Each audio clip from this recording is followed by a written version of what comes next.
Assalamualaikum warahmatullahi wabarakatuh. Bismillahirrahmanirrahim.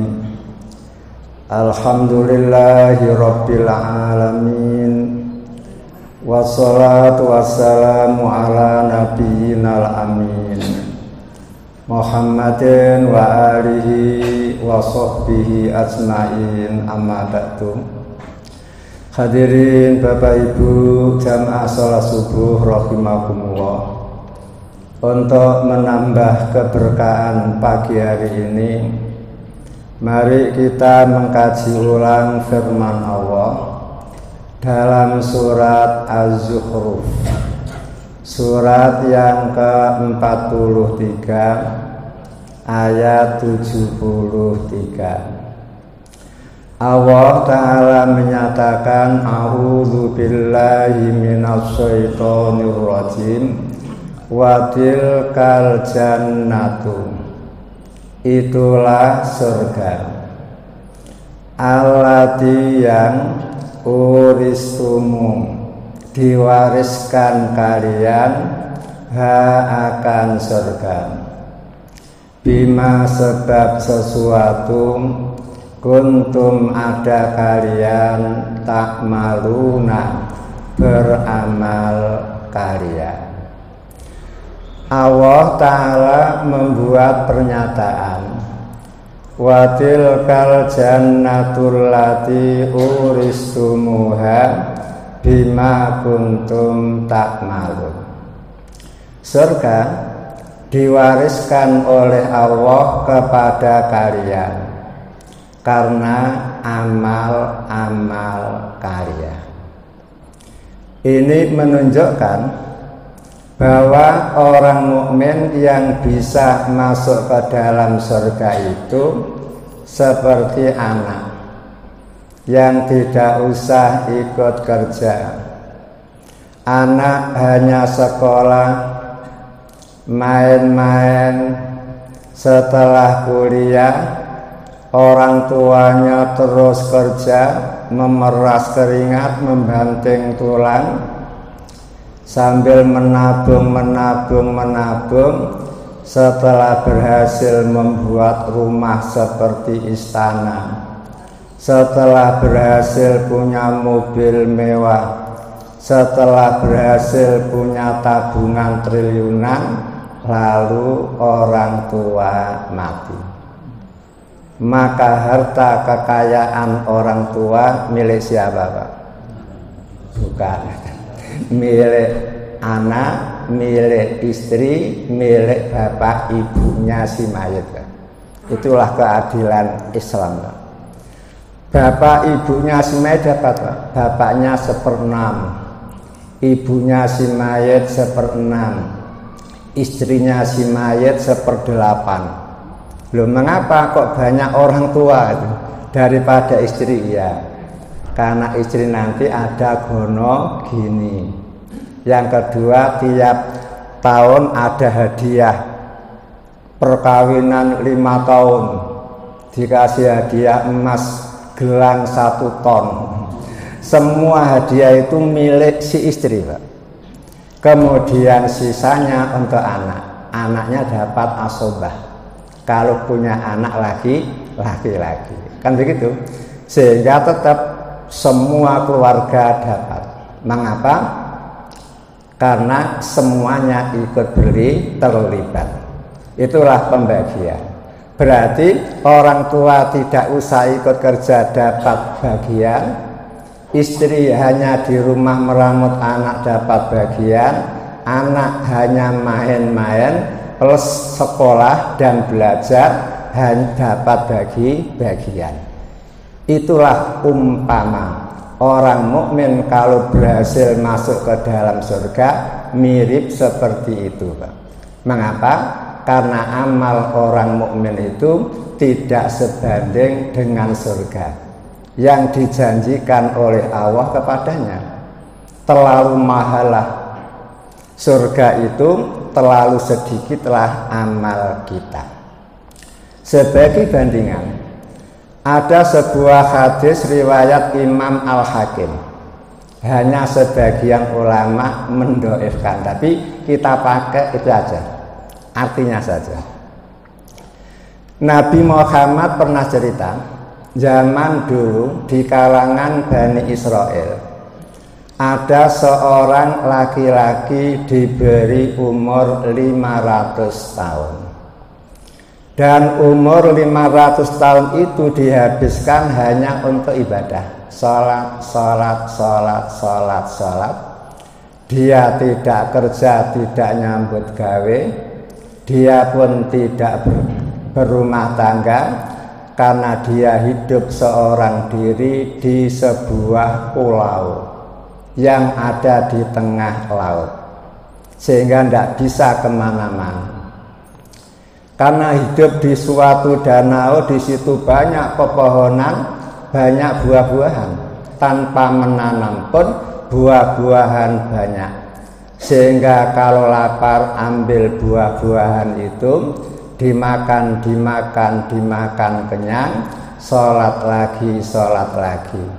Lapar lagi, ambil buah-buahan lagi, makan lagi, terus saja.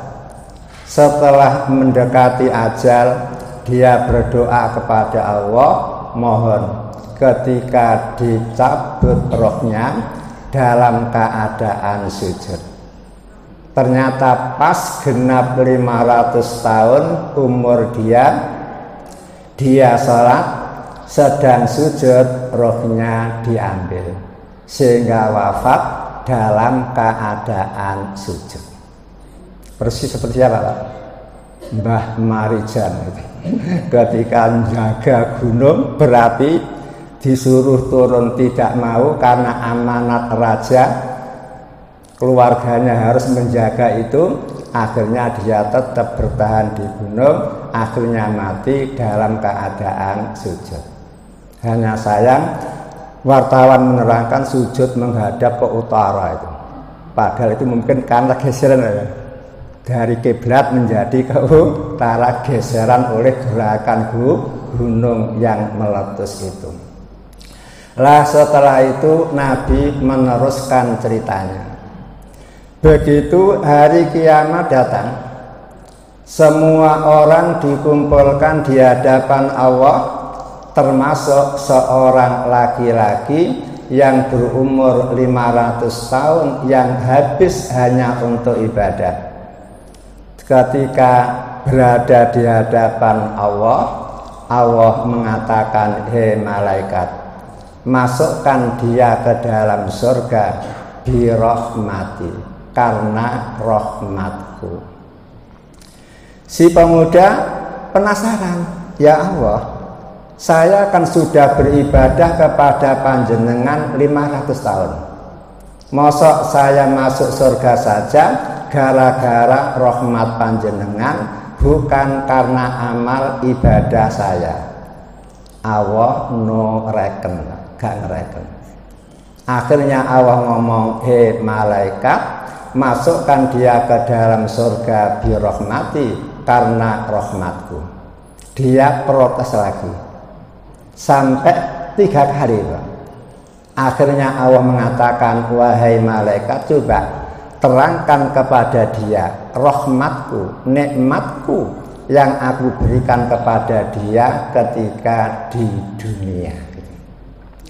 Akhirnya malaikat menerangkan, Pak, nikmat Allah yang diberikan kepada dia di dunia. Pada waktu itu yang diterangkan oleh malaikat adalah mata, Pak. Satu mata.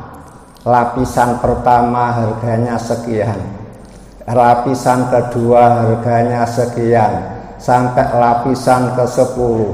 Kemudian melengnya itu harganya berapa, kemudian pentol baksonya harganya berapa, kemudian kelopak matanya berapa, kemudian ini, Pak, daging ini, Pak, yang ada wirunya, ada kolornya, Pak.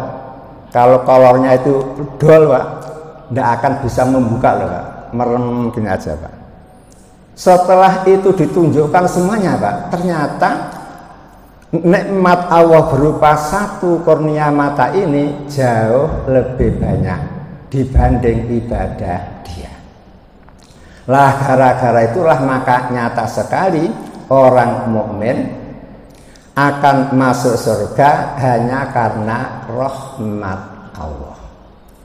Namun mengapa ayat ini mengatakan watil kal jannatul lati uristumuha bima kuntum ta'malun? Itulah surga yang Allah wariskan kepada kalian karena amal kalian. Ini menunjukkan, Pak, bukan tanakut, bukan ta'arud, berkontradiksi tidak, bukan bertentangan tidak.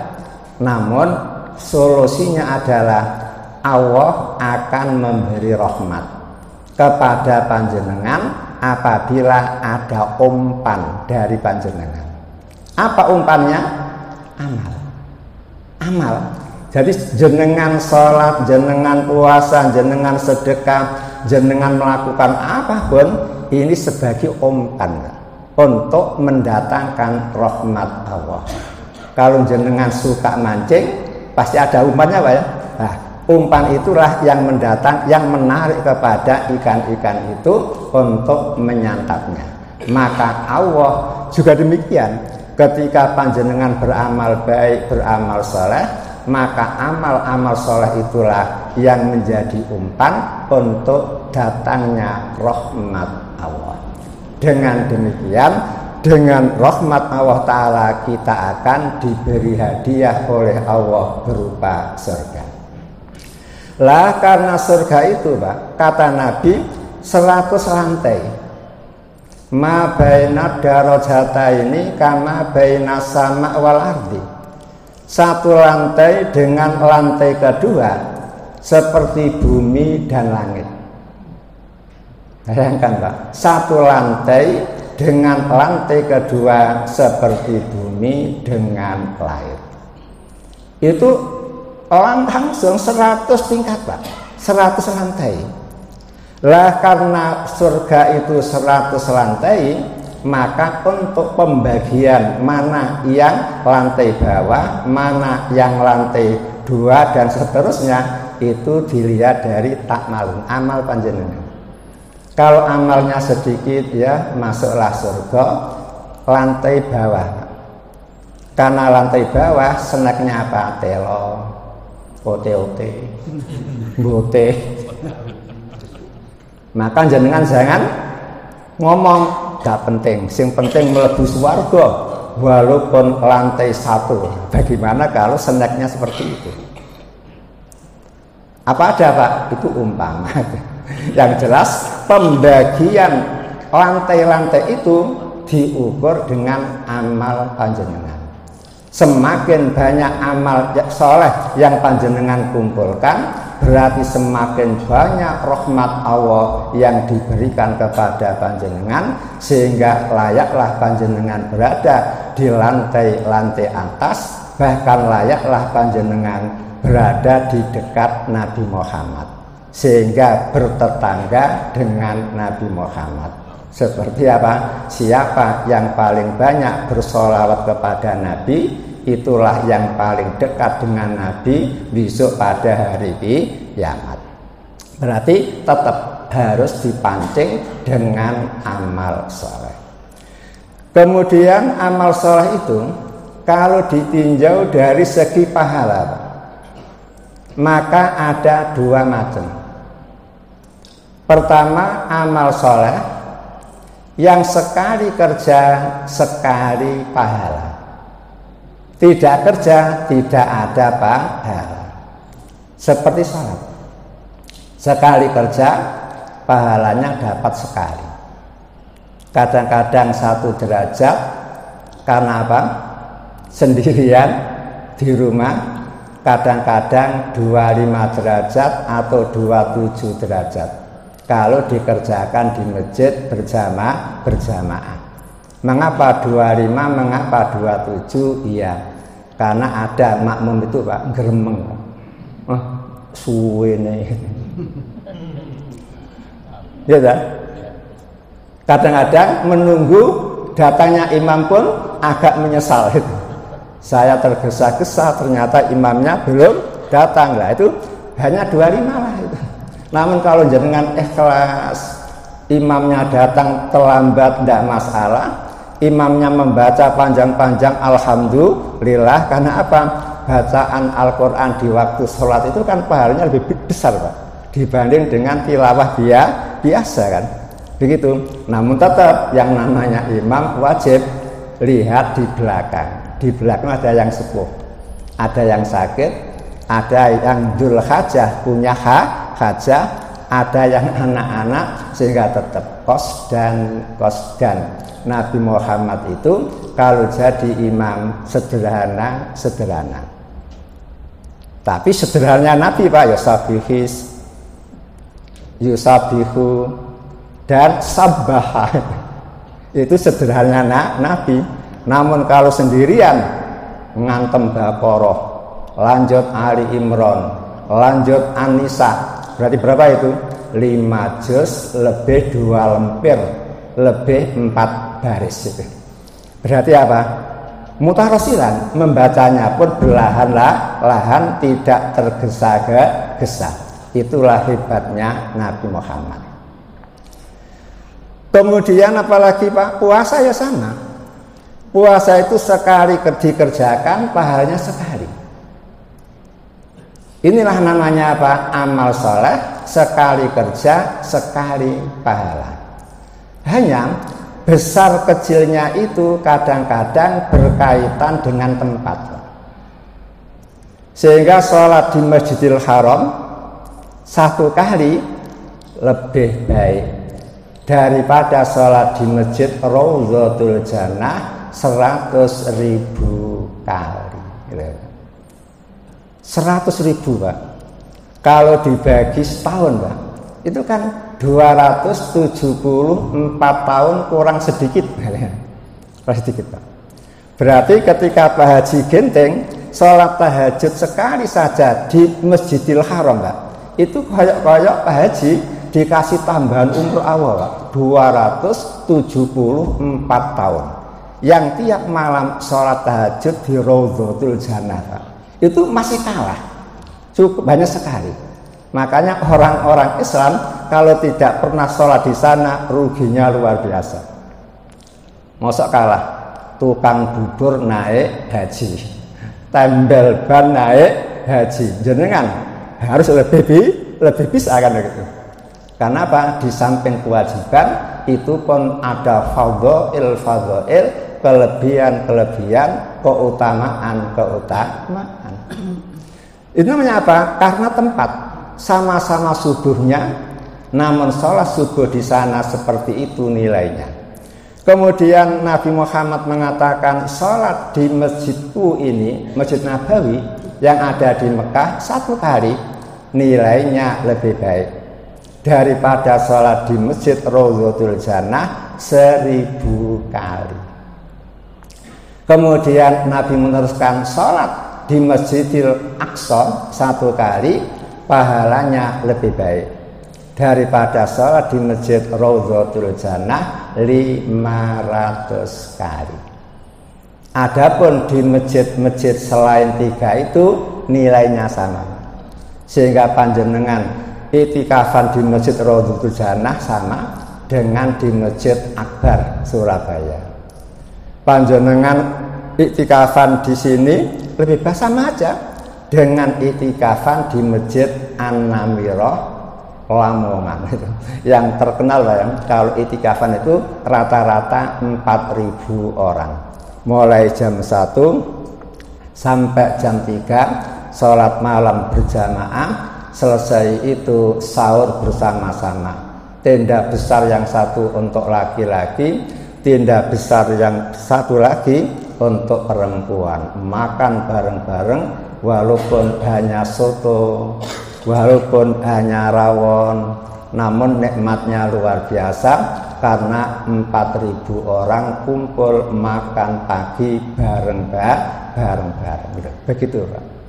Namun sama, yang tidak sama hanya apa? Langkahnya jenengan dari sini ke sana itu lebih banyak dibanding dengan langkah jenengan dari rumah ke Raudhatul Jannah. Kalau di sini kan tidak salah jalan ya. cukup gelundung saja sudah masuk ke masjid Raudhatul Jannah karena terlalu dekat. Tapi sama nilainya, yang tidak sama hanya 3 itu. Kemudian berdoa di masjid Raudhah, di Raudhah Nabi Muhammad sana beda dengan berdoa di sini. Berdoa di Multazam beda dengan berdoa di sini. Ingat, salat di dalam Ka'bah beda dibanding dengan salat di luar Ka'bah. Begitu. Makanya ketika Nabi Muhammad datang ke Mekah, Nabi Muhammad minta dibukakan pintu Ka'bah. Setelah Nabi Muhammad masuk, Nabi Muhammad sholat 2 rakaat kemudian keluar. Nyai Aisyah lari-lari cepat-cepat. Lalu setelah sampai pintu Ka'bah sudah ditutup. Aisyah ngomong, Bi, saya juga ingin sholat 2 rakaat di dalam Ka'bah. Kok terburu dikunci? Kata Nabi, adalah sholat saja di Hijr Ismail. Sholat di Hijr Ismail sama dengan sholat di dalam Ka'bah. Karena apa? Zaman Nabi Ibrahim dulu membangun Ka'bah itu, Pak, sampai Hijr Ismail, Pak. Lah setelah terjadi banjir Tofan itu, Ka'bahnya hancur, kemudian direnovasi, biaya pembangunannya habis, Pak. Sementara waktu itu kan tidak banyak orang kaya, Pak, sehingga habis belum selesai. Akhirnya supaya selesai adalah yang panjangnya mestinya agak panjang, kemudian dipotong beberapa meter. Nah, sebagai tanda kalau itu adalah Ka'bah buatan sejak awal, maka diberilah lingkungan bundaran itu disebut Hijr Ismail. Karena di situ Nabi Ismail istirahat selesai membangun Ka'bah bersama Nabi Ibrahim. Berarti ada tempat-tempat yang membuat ibadah kita lebih unggul dan lebih istimewa. Kemudian kadang-kadang besar kecilnya pahala itu berkaitan dengan waktu. Berkaitan dengan waktu. Waktu Lailatul Qadar nilainya kan khairun min alfi sahrin. Coba jenengan ketika membaca Al-Quran 1 juz, pas turunnya Lailatul Qadar, maka bacaan Quran panjenengan hanya 1 juz, nilainya lebih baik daripada panjenengan membaca Al-Quran 1 juz selama berapa? 83,3 tahun. Kan begitu. Jenengan sholat malam pas Lailatul Qadar turun, sholat malam panjenengan sekali itu nilainya lebih baik daripada sholat malam selama 83 tahun yang tidak ada Lailatul Qadarnya. Bayangkan. Maka iman, kalau panjenengan tidak mempersiapkan diri, kalau panjenengan puasa mulai hari Senin, berarti nanti malam sudah waktunya itikaf. Kalau panjenengan mulai Selasa, berarti lusa itu sudah mulai itikaf. Karena apa? Nabi Muhammad itu kalau sudah kedatangan 10 hari yang terakhir, Nabi Muhammad melakukan 4 hal. Pertama, akhya laila. Nabi begadang. Begadang bukan untuk siskamling, begadang bukan untuk main sekak, begadang bukan untuk nonton sepak bola Eropa, begadang untuk ibadah. Kemudian yang kedua, jadah. Nabi Muhammad serius, Pak, di dalam beribadah. Membaca Quran ya serius, sholatnya ya serius, ibadah-ibadah yang lain juga serius. Kemudian sabdal mizaro, Nabi Muhammad mengikat sarungnya, Pak. Sarung pinggangnya cuma diikat, Pak. Itu omongan kinayah, Pak. Apa artinya? Nabi Muhammad sejak kemasukan 10 hari yang terakhir di bulan Ramadan, Nabi perai bersenang-senang dengan istri. Perai, Pak. Fokus ibadah. Kemudian yang keempat, kasratul doa, memperbanyak doa. Itu kalau di malam-malam 10 terakhir. Kemudian apa doa yang paling istimewa untuk diucapkan selain yang lain? Di dalam hadis dijelaskan, Nyai Aisyah ngomong, "Bi, seandainya aku tahu malam ini adalah malam Lailatul Qadar, madza aqul, apa yang harus aku baca?" Nabi Muhammad mengatakan, katakan saja, "Quli Allahumma innaka afuwun tuhibbul afwa fa'fu anni." Wa fi riwayatin ukhra, di riwayat yang lain, Pak, ada tambahan, "Allahumma innaka afuwun karimun tuhibbul afwa fa'fu anni." Ya Allah, Engkau adalah Dat yang maha memaafkan. Tuhibbul afwa, panjenengan sangat cinta kepada orang-orang yang minta maaf. Fa'fu anni, tolong maafkan semua kesalahan saya. Bayangkan, Nyai Aisyah minta ditunjukkan doa yang paling bagus untuk dirinya di malam-malam Lailatul Qadar. Ternyata Nabi Muhammad tidak menyuruh mintalah anak keturunan. Padahal saya kan tidak punya keturunan, ya. Coba umpama punya keturunan kan hebat, Pak. Nyai Aisyah cerdas, cowakap, kalah LSM itu, Pak. Jangan tahu ya, kalau demo-demo itu kan orang yang ngawur, Pak. Pinter-pinter ngomong, Pak, ya. Lah, Nyai Aisyah juga demikian, cerdas, hafal Quran, kemudian lancar berbicara. Namun mengapa Nabi tidak menyuruh minta anak, minta kaya, minta jadi presiden? Namun yang disuruh Nabi minta ampun saja. Karena Nabi tahu, wailun, celaka buat orang yang kedatangan Ramadan, kemudian Ramadan pergi lagi, walam yughfar dzanbuhum, sedangkan dosanya belum diampuni oleh Allah. Maka usahakan, Mbak, supaya kita ini tidak sengsara, tidak celaka. Sebelum Ramadan pergi, dosa-dosa panjenengan harus betul-betul sudah diampuni oleh Allah. Mengapa demikian? Bayangkan, siang hari kita puasa, ada jaminan pengampunan dari Allah.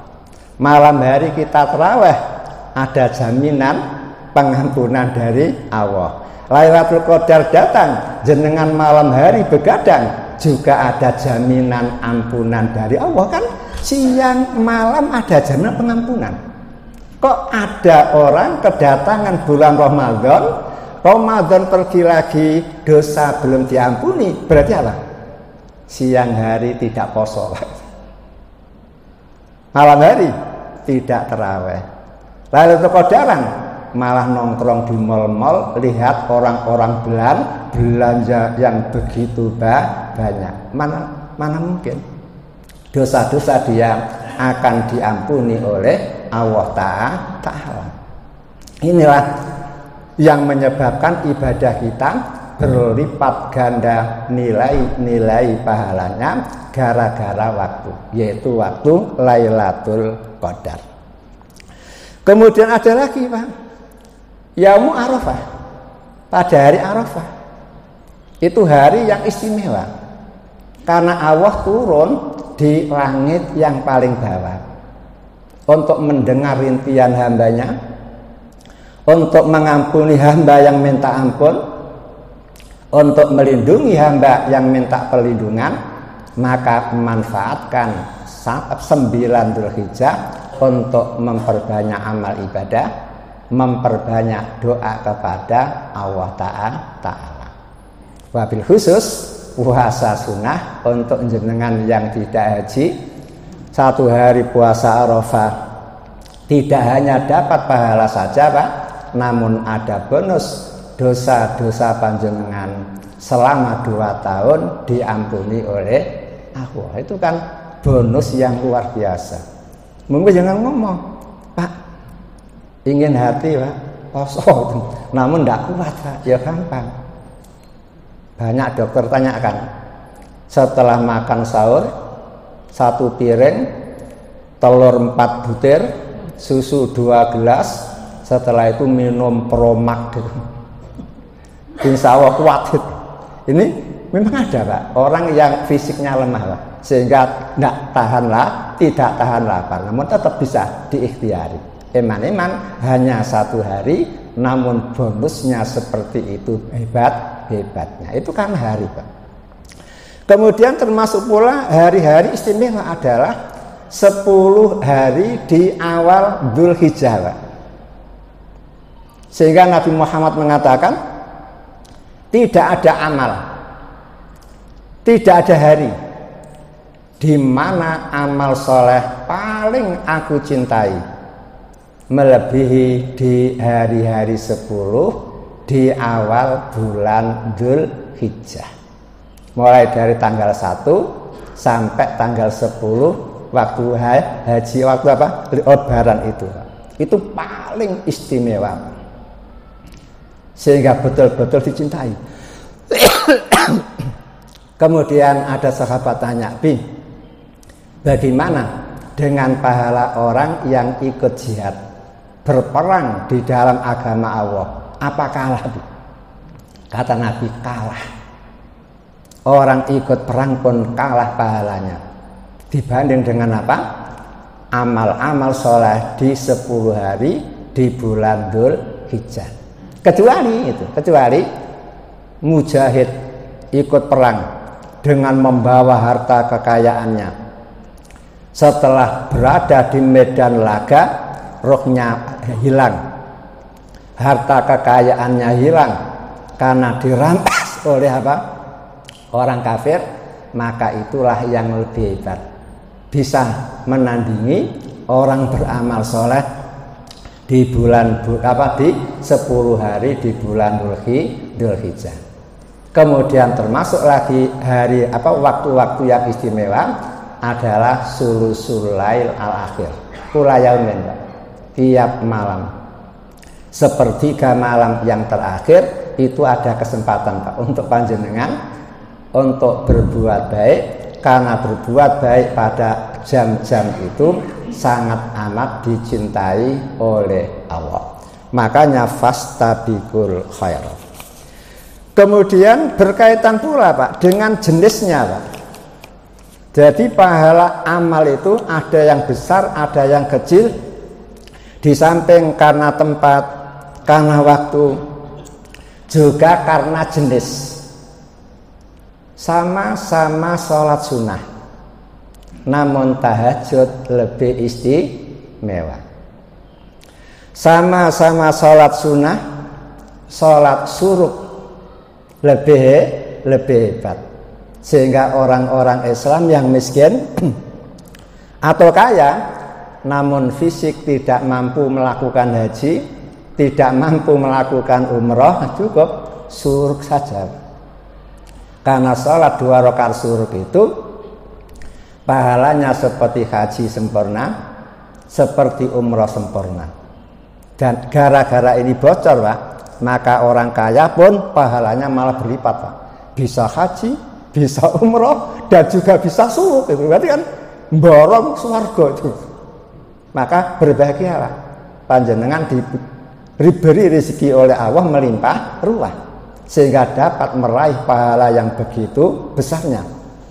Namun untuk orang yang tidak punya kemampuan, tidak perlu minder, ada pintu untuk mengejar ketertinggalannya, yaitu melakukan sholat syuruk yang biasa yang kerjakan pada hari Sabtu pagi ini Pak ya, dan Ahad kan biasa itu, habis ngaji langsung syuruk itu. Kemudian Ada lagi Pak jenisnya Pak. Apa itu? Yaitu sholat jenazah.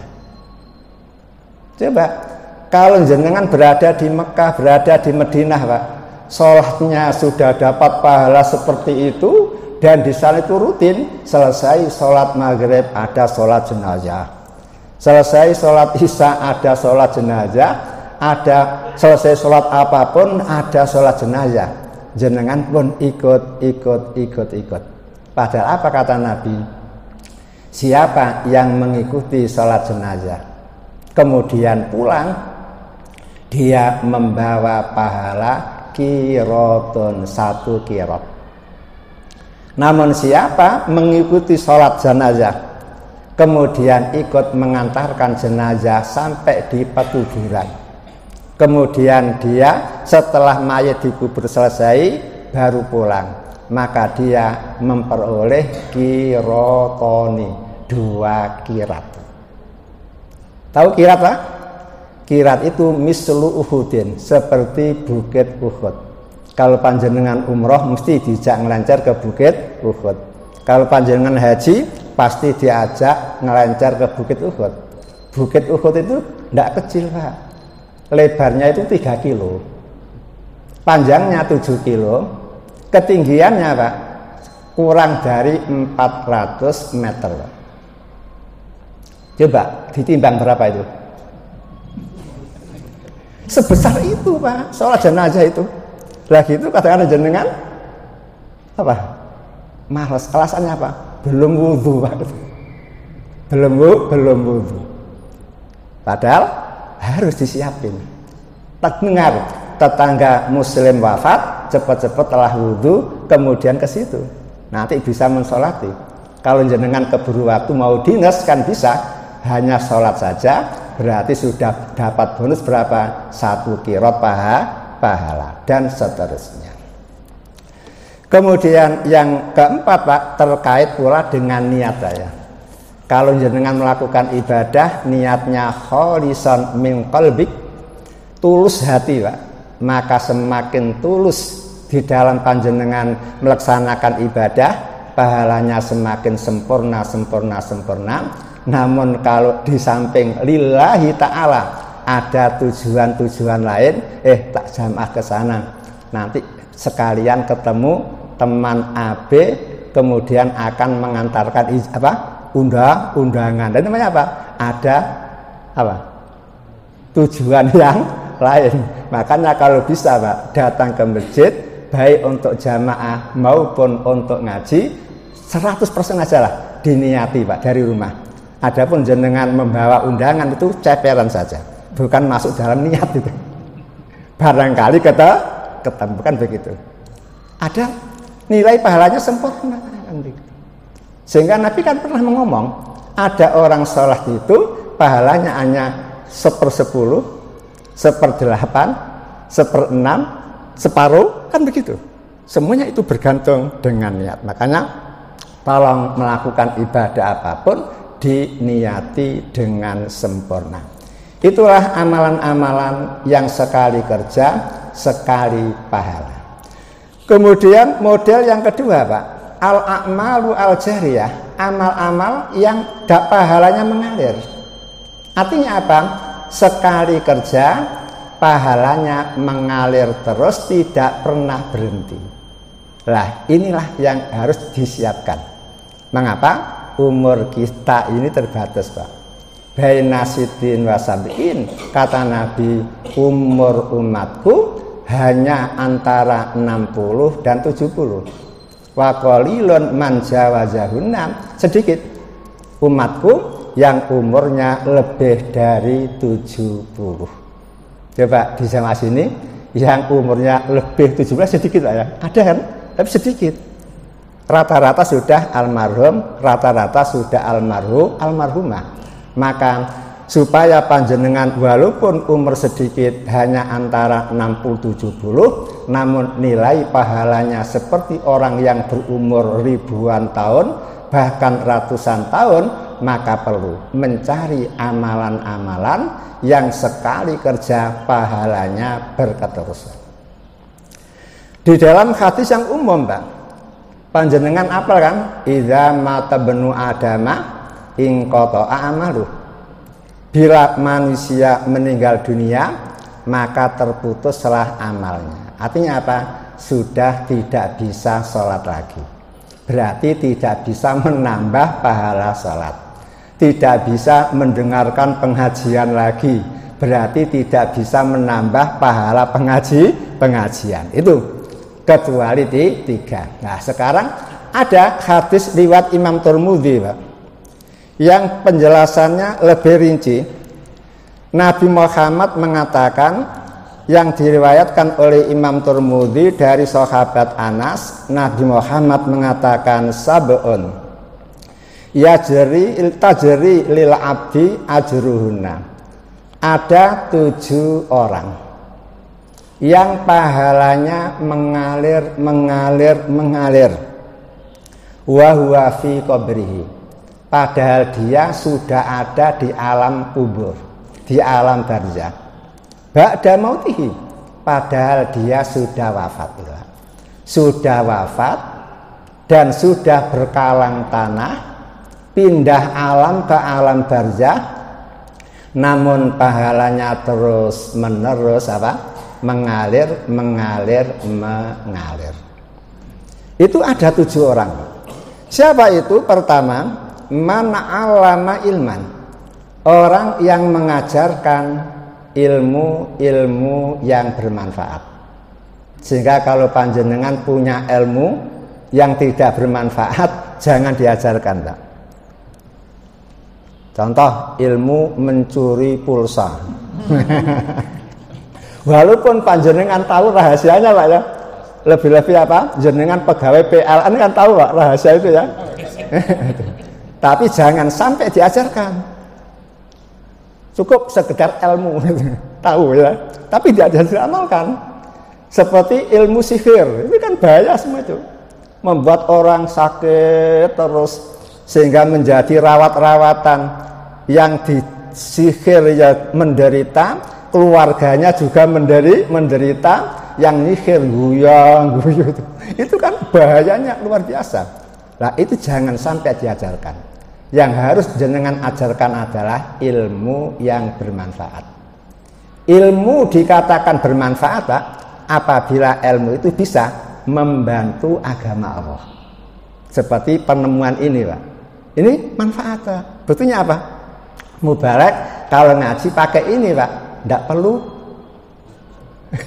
bersuara ngotot, Pak. Hanya di atas ya dengar semua kan. Berarti apa? Manfaat. Kalau penemu ini adalah orang Islam, berarti masya Allah setiap khotib berpidato menggunakan ini, yang menemukan dapat pahala. Padahal se-Indonesia berapa masjid, Pak? Semuanya pakai ini kan? Begitu pula yang menemukan tayyarul kahruba, aliran listrik, Pak. Itu pahalanya luar biasa itu, Pak. Seandainya Islam. Karena apa? Karena bisa membantu agama Allah. Masjid bisa terang seperti ini karena aliran listrik. Sehingga mengajarkan ilmu itu tidak harus ilmu Al-Quran saja, ilmu akhirat saja, ilmu keduniaan pun bisa, yang penting bermanfaat. Istilah manfaat apa? Bisa untuk menunjang agama Allah. Seperti menemukan pesawat terbang, akhirnya bisa naik haji pakai pesawat terbang, cukup duduk manis 10 jam lebih sedikit sudah nyampe sana. Padahal dulu mbah-mbah kita berapa lama, Pak, hajinya? 4 bulan, karena naik kapal laut sampai Jeddah, naik onta ke Madinah, dari Madinah ke Mekah naik onta lagi, dari Mekah ke Jeddah naik onta lagi, baru naik kapal laut. Maka ibu-ibu silahkan, kalau punya teori membuat kolak paling enak bagaimana, tolong diajarkan kepada remaji Masjid Raudhatul Jannah. Bapak-bapak yang punya keterampilan bengkel, tolong remaja masjid sini dikumpulkan 10 saja. Kemudian ajari, buka, bongkar mesin mobil, kalau sampai ngerti. Kalau dia bisa kemudian bingkil, gara-gara bingkil dia bisa rabi, gara-gara bingkil dia bisa mengkuliahkan anaknya, itu merupakan jariah yang luar biasa untuk Bapak. Bapak hanya mengajarkan tok, karena yang jenengan ajari itu sudah bisa memanfaatkan ilmunya, itu merupakan jariah yang luar biasa. Kemudian ada yang lebih mudah dan pahalanya luar biasa. Apa?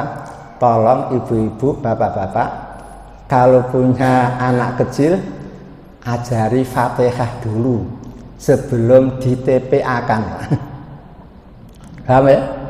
Ajari sebelum jenengan sekolahkan di TPQ, ajari dulu Fatihah. Kenapa? Fatihah itu akan dipakai selama dia hidup.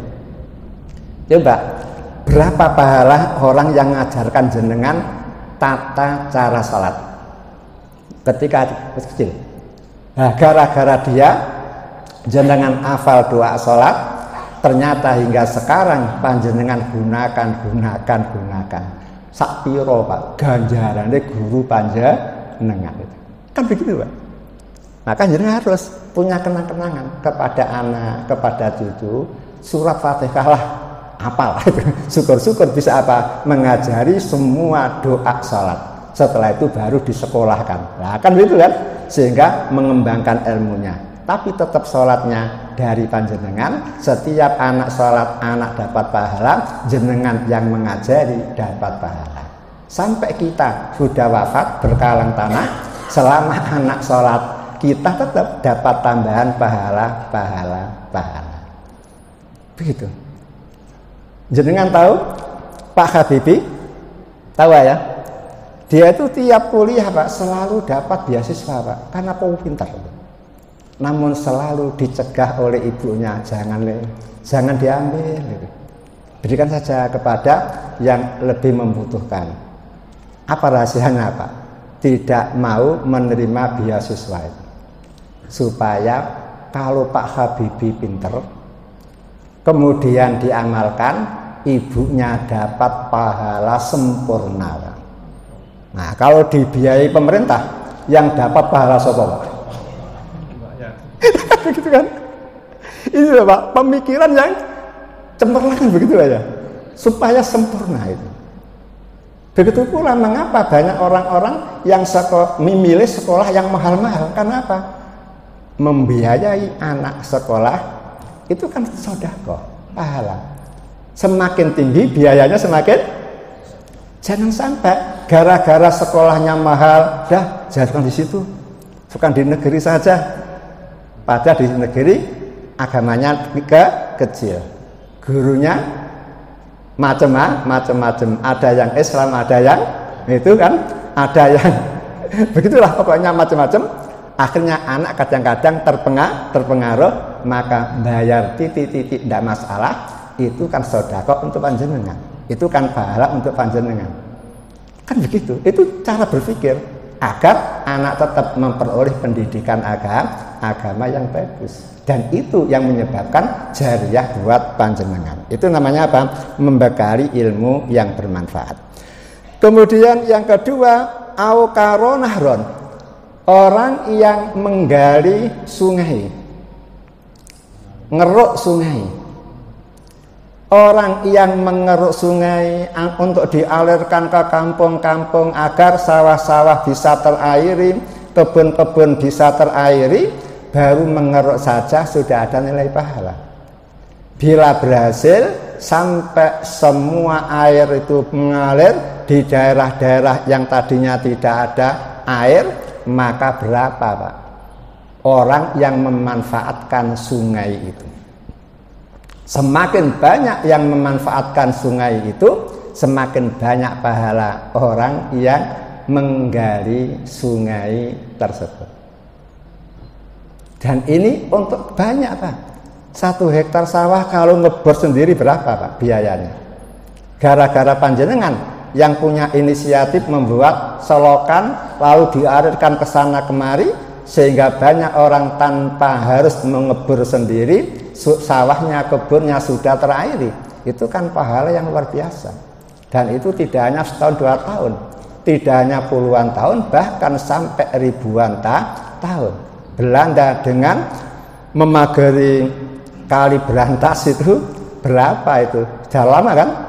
Kalau seandainya mereka orang Islam, pahalanya kan luar biasa. Karena tidak Islam, hanya dapat pahala dunia. Pahala dunia dikasih, besok di akhirat la khalaqa lahum, mereka tidak dapat bagian pahala lagi.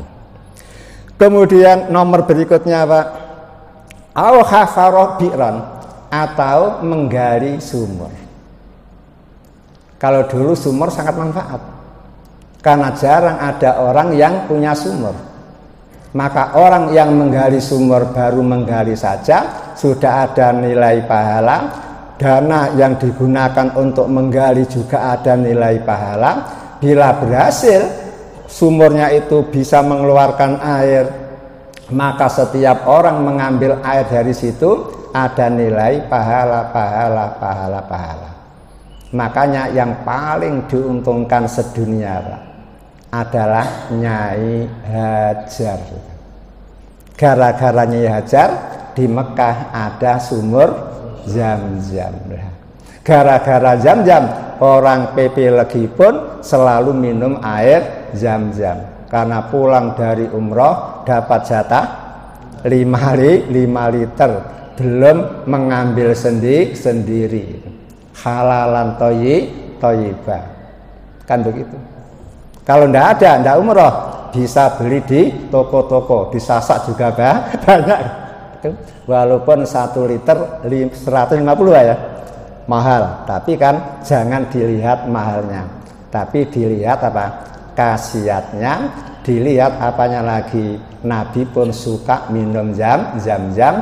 Kalau panjenengan suka minum Zam-Zam berarti cinta kepada Nabi Muhammad.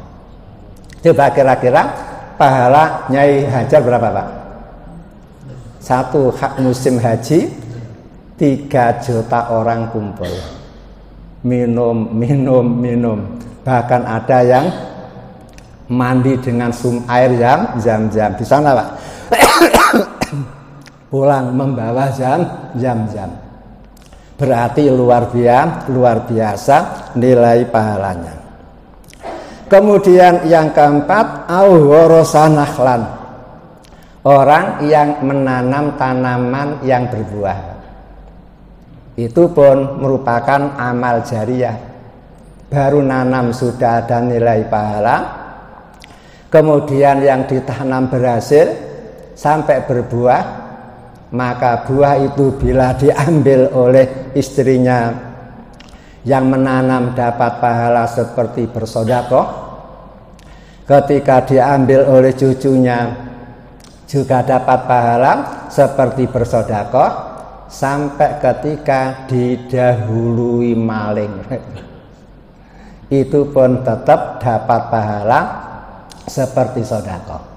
Banyak kan jenengan tanam pohon nongko itu sudah berbuah puluhan biji, bau besar, setelah agak menguning dan matanya sudah renggang-renggang lah ya, bertanda sudah tua. Begitu jenengan niatan, oh besok saya panen, akhirnya menyewa tosa. Setelah sampai di tempat, lah kok ndak ada sama sekali. Iya Pak, marah apa nesu? Atau pohonnya ditebang Pak? Daripada membuat marah orang, dawal ditembangkan. Jangan Pak. Alhamdulillah Pak. Karena apa? Diambil maling, panjenengan dapat pahala seperti sedekah sebanyak itu. Pak, kan tidak ikhlas Pak loh. Kalau sedekah murni harus ikhlas. Kalau dicolong, tidak perlu ikhlas. Makanya Nabi ngomong as-sedekah, pahalanya seperti sedekah. Hanya kalau sedekah murni harus ikhlas. Kalau dicuri, dicopet, dimaling orang tidak perlu ikhlas, sudah tetap dapat pahala. Coba siapa orang yang ikhlas? harta rumahnya kemasukan maling, kemudian mengambil semua kekayaannya, tidak ada. Namun tetap dapat pahala seperti sedekah. Maka sabar saja, yakin di balik itu ada hikmah yang tidak panjenengan ketahui, kan begitu. Makanya ada Pak, seorang laki-laki tua Pak, jenggotnya putih, kemudian rambutnya putih, melaku saja gemeteran Pak, masih membawa cangkul Pak. Kemudian menggali tanah. Setiap ada orang lewat itu mesti berkomentar, ketek ungkal-ungkal, wis tuwek kakean akal. Akhirnya ada seorang pemuda lewat Pak. Kemudian tahu ada orang sepuh macul mau menanam barang itu. Didekati, kemudian dibantu. Lah aku tidak mau. Jangan, saya sendiri. Akhirnya omong-omong, Pak, jenengan sudah sepuh. Mengapa nanam tanaman yang baru bertahun-tahun bisa berbuah? Apa mungkin Bapak bisa menikmati hasil tanaman Bapak itu? Nah kok dengan senyum dia ngomong, saya menanam ini dengan satu tujuan, harapan, moga-moga hidup dan moga-moga berbuah. Siapapun yang menikmati tidak masalah. Karena Nabi ngomong, siapa menanam tanaman hingga berbuah, maka bila buahnya dimakan burung, maka dia dapat pahala seperti bersedekah. Diambil maling, maka dia pun dapat pahala seperti sedekah. Diambil keluarga sendiri, di keluarga juga ada nilai pahala sedekah. Loh Pak, sudah sepuh. Nah, pertanyaan saya, jenengan pernah nanam untuk anak cucu jenengan?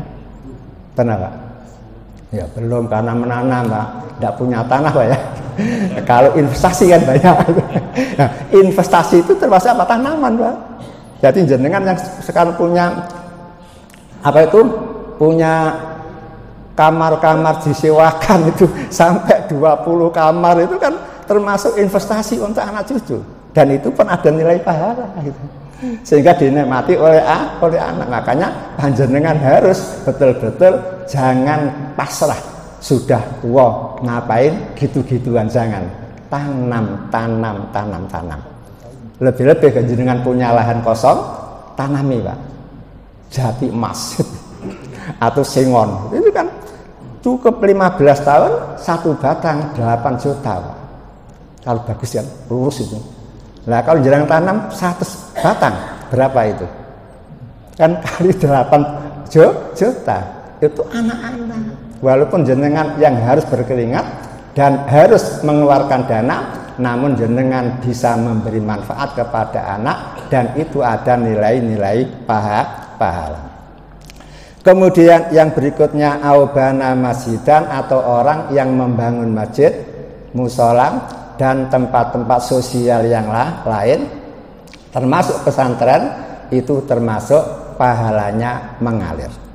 Kemudian diteruskan awarrosa mushafan, yang nomor 6, orang yang mewakafkan kitab-kitab agama, termasuk Quran. Sehingga panjenengan hanya modal 50.000, kalau panjenengan berikan kepada anak yang mau menghafalkan Quran Pak, pahala panjenengan akbar Pak, seperti Masjid Akbar Surabaya Pak, besar sekali. Karena apa? Orang membaca Al-Quran Pak untuk tahfidz Pak, itu teorinya apa? Teorinya adalah dipentelengi Pak, dibaca isri nama roh 20 kali Pak, terus saja. Setelah 20 kali baru dia lepas apal Pak. Karena apa? Jangankan 20 kali, membaca 10 kali aja sudah hafal. Dia diulang-ulangi 20 kali. Dan dipentelengi saja, sehingga hurufnya, tempatnya, ayatnya hafal kabeh. Kan 20 kali. Satu huruf 10 kebaikan. Nah, kalau beberapa ayat berapa Pak kebaikannya? Dia dapat pahala sekian itu gara-gara Quran dari jenengan. Berapa pahala panjenengan? Modal hanya 50, khamsina rupiah, Rp50 Pak, 50.000 ya. Panjenengan dapat pahala begitu, lebih-lebih anaknya sampai hafid ya. Kemudian habis hafid dia mengajarkan kepada orang lain, berarti anak beranak. Pahala beranak pahala. Kan ada dosa beranak dosa. Sekarang pahala beranak pahala. Makanya orang yang paling gemar Pak mewakafkan Al-Quran rata-rata di Masjid Haram, Masjid Nabawi. Mengapa? Karena mereka itu 1 jam sebelum adzan sudah datang, sambil menunggu adzan mereka membaca Al-Quran. Sementara di masjid Indonesia Pak, jarang Pak orang wakaf Al-Quran. Karena apa? Al-Qurannya dibuat hiasan rak gitu. Jarang diambil, jarang dibaca. Karena apa? Ya macam-macam. Karena di rumah sudah ada Qurannya, sudah biasa membaca, sini tinggal sholat saja. Kemudian yang terakhir, meninggalkan anak yang selalu beristighfar untuk orang tuanya. Ini Pak, bisakah kira-kira anak-anak jenengan selalu mendoakan ampun untuk panjenengan? Kalau dia sendiri tidak sholat, kalau dia sendiri tidak beristighfar, tidak bisa kan? Mana mungkin? Kalau toh bisa, paling-paling ketika ada kematian, dia memintakan ampun buat orang tuanya. Namun setelah itu lupa. Makanya supaya panjenengan punya anak yang saleh, mau tidak mau harus diajari Al-Quran, diajari hadis, diajari ilmu-ilmu yang berkaitan dengan akhirat. Dengan itu akhirnya apa? Akhirnya anak menjadi soleh. Dengan kesolehan itu bisa mendoakan panjenengan. Di dalam hadis Pak diterangkan, ada seorang laki-laki dapat tingkatan surga yang tinggi sekali, sampai dia tanya kepada Allah, ya Allah, kenapa aku bisa memperoleh al-manzilah ar-rafi'ah, kedudukan yang tinggi fil jannah, di surga? Ternyata jawaban Allah apa? Karena istighfarnya anakmu. Karena istighfarnya anakmu, akhirnya kamu memperoleh kedudukan setinggi ini. Itulah manfaat punya anak yang saleh.